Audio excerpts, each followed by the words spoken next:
Most people think the scariest person in school is the principal, or maybe the varsity linebacker. But in my neighborhood, it was Mrs. Gable. She drove bus 42, had hair like a silver cloud, and didn't take zero trash from anybody. I was the new kid for the third time in 2 years.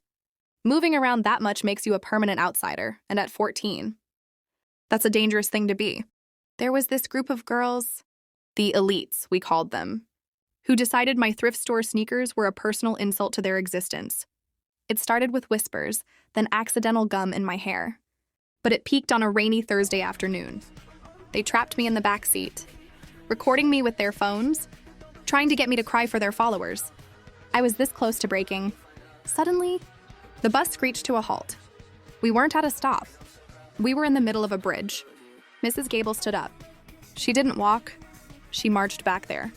The head elite, a girl named Madison, whose mom literally owned the local bank, started filming Mrs. Gable, laughing about how she was going to get her fired for harassment.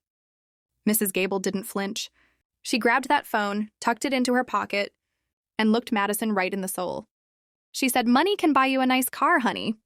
But it clearly didn't buy you any class. Madison started screaming about her parents, but Mrs. Gable just crossed her arms. She said, "This bus doesn't move one single inch until you apologize to this girl. And if we sit here until midnight, then we sit here until midnight." 10 minutes of dead silence passed. Madison eventually choked out the sorriest sorry I've ever heard.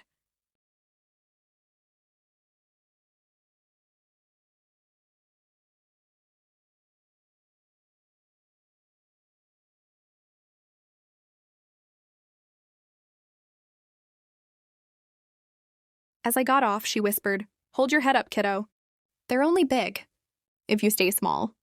2:55, I never got picked on bus 42, ever again.